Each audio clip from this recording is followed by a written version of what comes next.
that they don't even know who wrote them, and they're not even sure what cities they were Well, then written you in. must have read very superficially at your school. That's all. Look, John, it's very bad luck for you, but you see, I used to go to Clifton College to preach very often when you were there.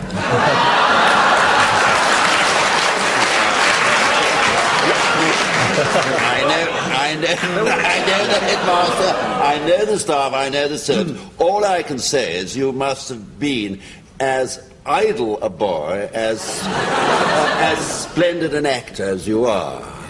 Because actually, if you open. really to take this seriously, I mean, you had some absolute first-class teachers. Those were a joke. They were a joke. Well, only because you made them. You No. cannot. How do you know about? I know people who've Clifton College of exactly your own period. I remember who are now the priests sermons. in my diocese. I remember the sermons. I remember. You don't remember mine. Tell me what I preached on. No, I don't. I only remember the bad ones. Well, I remember a gentleman coming and telling us how very difficult it had proved to get the Bible into Tibet, you know? They'd had 7 occasions. The first time there'd been landslides, the second time there'd been rains and the pages had got stuck together. The third time, no, this is true, the third time the mules had fallen off the mountainside, the fourth time there were thunderbolts, and the 7th time he said, God helped us, and we got the Bibles into Tibet. And the obvious conclusion was that he was trying like hell to stop them getting the Bible.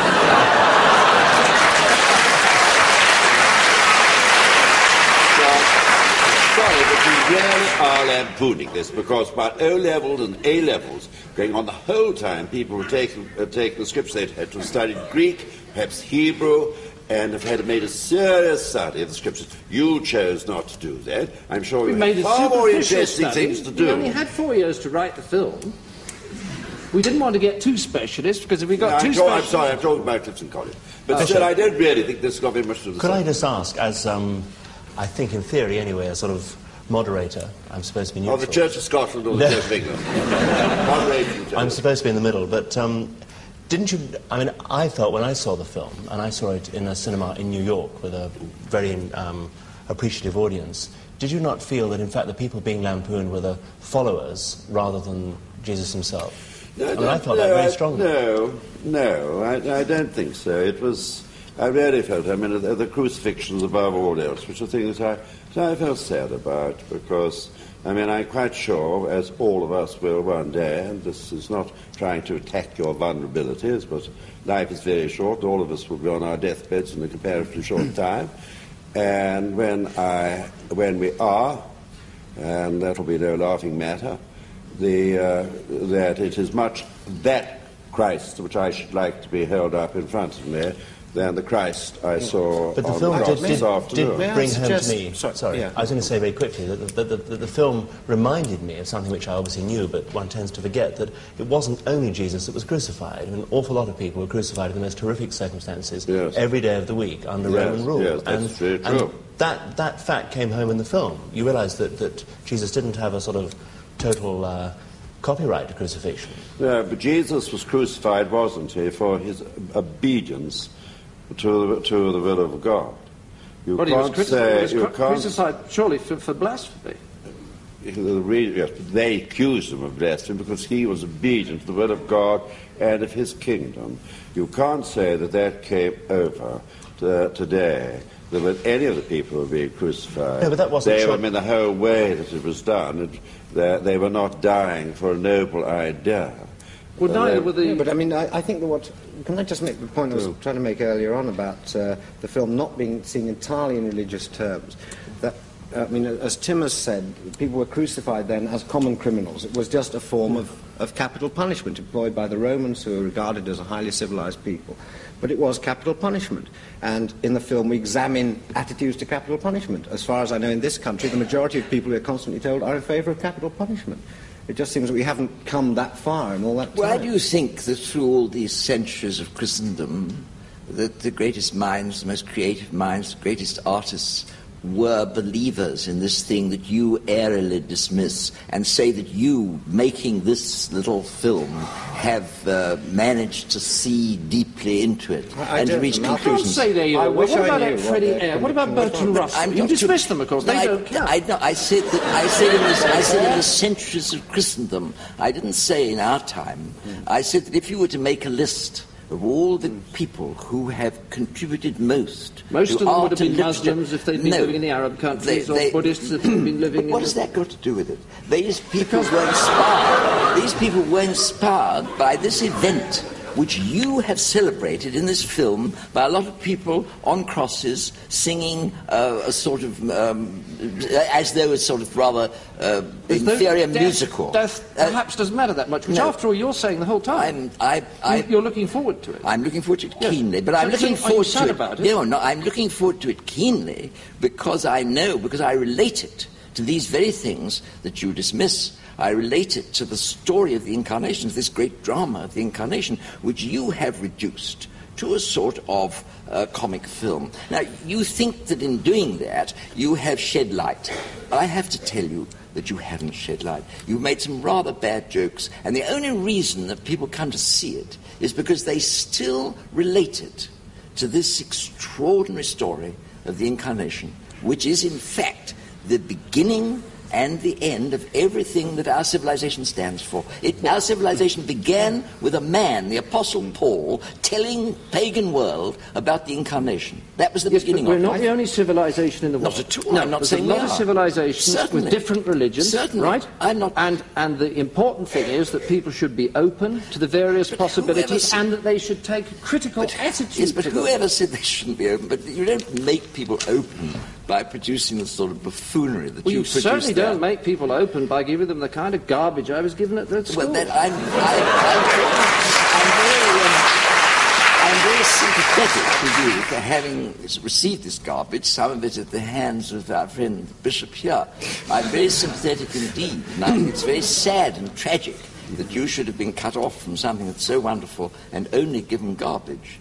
But I would simply point out to you that if you care about what constitutes what we call Western civilization, which now probably is coming to an end, and you were to consider the role that's been played in that by this thing that you treat as a piece of buffoonery, you would have a certain humility in saying that you have been able, through making it, to shed light. But you keep making the basic assumption. Sorry, let me just say this, Mike. You keep making the basic assumption that we are ridiculing Christ and Christ's teaching, and I say that we are not. But do you imagine that your scene, for instance, of the Sermon on the Mount, the scene in your film of the Sermon on the Mount, is not ridiculing one of the most sublime utterances that any human being has ever spoken on this earth? Of course it is. No, it's making fun of the guy who's remembered it wrong and of the people who don't understand it and miss the point. Well, I think that's really unfair, because I think that a lot of people looking in will think that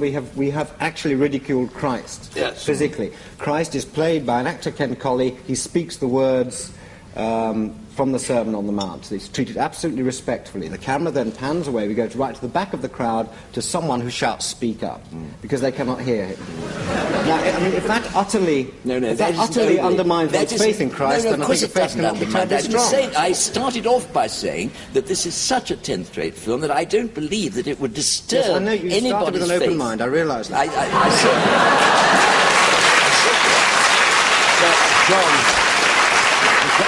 John, can I put you a question? Now, without, I hope, in any way sort of being pompous, I mean, I have been Bishop of South London now for over 20 years, and I'm appalled by the sadness, the unhappiness, the tragedy of life, and the drug scene, the violence, the muggings, and so on. And many people now are standing back with a measure of deep disturbance and horror. I was at at Cambridge only the Sunday before last, and I'm told how the undergraduates are now turning up in chapel and seeing if Christianity has got something to offer. Most of us, I'm sure we'd be all, however much we may differ on this film, that we are deeply disturbed by what's going on in the world and in this country.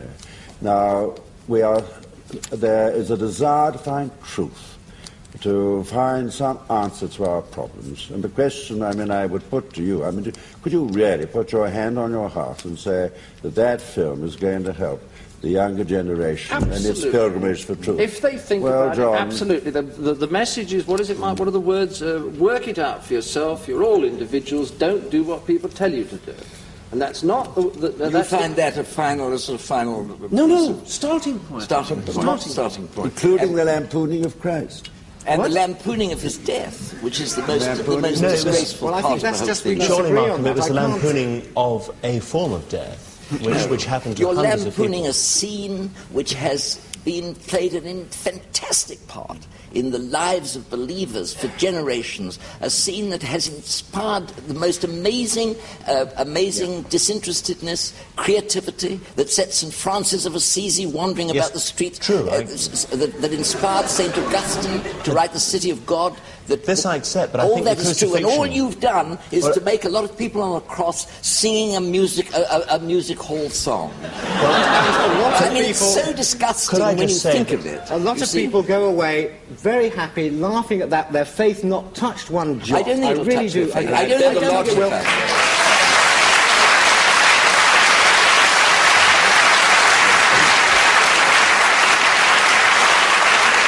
I said we come back at this point.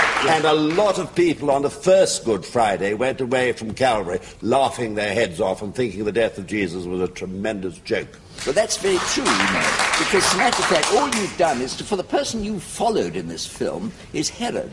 Because it was Herod who organised this absurd scene, and I'm only amazed that you didn't get some comic effects out of the Crown of Thorns. That's the only thing that puzzles me in the film. If we wanted to make a joke out of Jesus, Jesus would have appeared on the cross. He was an actor, he was there in the film. He does not appear on the cross. Nowhere at all. It's a gang of thieves, of common criminals who were at that time crucified in hundreds day by day. That's...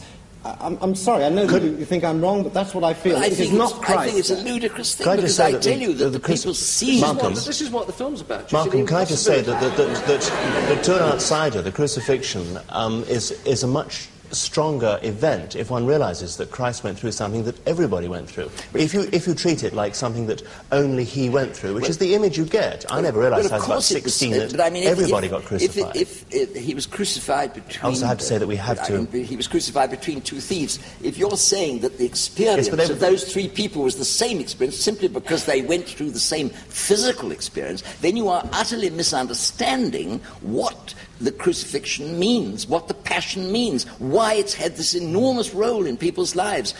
It wouldn't have had that role if it was simply one of innumerable men dying on a cross. It's because of what it signified that in terms of the incarnation, and of course you leave that all out of account.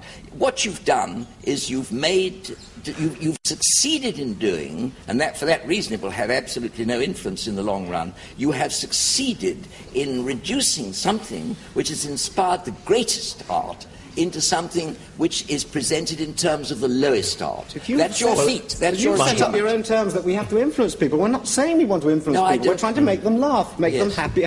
That's something that helps. Gentlemen, I'm going to have to call a halt. I'm very sorry. I think you've made people happy and made them think and made them laugh. And I think we'll make them talk about it. Well, you'll get your 30 pieces. You'll get your 30 pieces of silver. I'm quite sure. I hasten to add that.